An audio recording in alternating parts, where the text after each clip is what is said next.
Kawai ka je ka yi subscribe ɗin channel ɗinsu mai suna SUK Media, akwai shirye-shirye.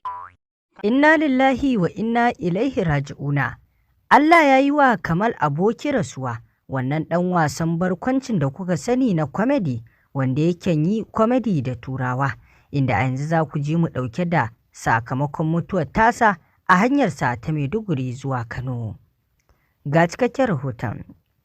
Inna lillahi wa inna ilaihi raji'una. Kulle nafsin za'iqatul mauti.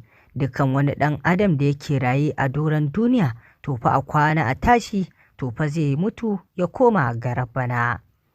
Kamal Aboki ɗan wasan barkwancin nan na comedy da kuka sani wanda yake yin comedy da Turawa, a yanzu shi ma tasa ta zo masa, inda ya mutu sakamakon haɗarin mota a hanyar Maiduguri zuwa Kano.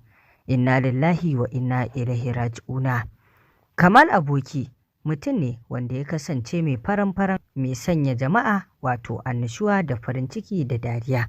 Babu shakka Kamal Aboki a yanzu muke samun labarin rasuwar tasa, kamar yadda wato shafin official Kannywood suka sanar da labarin rasuwar tasa tare da sanya motar tasa da ya hatsari da ita.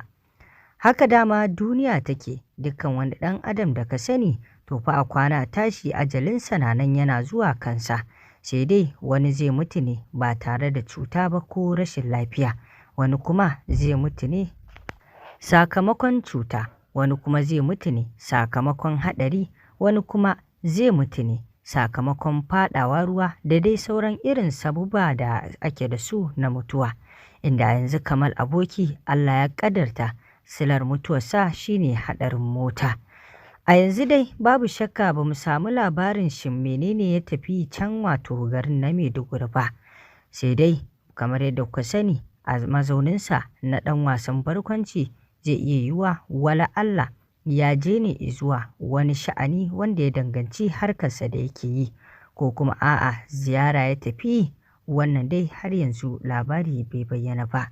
Labarin da ya rasuwar tasa ce a yanzu wadda ta bayyana. Babu shakka dai Kamal Aboki wannan mutuwa tasa za ta girgiza abokansa da ma kuma 'yan uwa, haka zalika da abokan sana'a. Kamal Aboki ya kasance ya zo da concept nasa na kankin kansa, domin a nan wato Najeriya zai yiwu ya ka samu wanda yake yin comedy da Turawa sai shi, wanda shi ne fara yin comedy da Turawa wajen yin wato abubuwa na musamman a cikin comedynsa.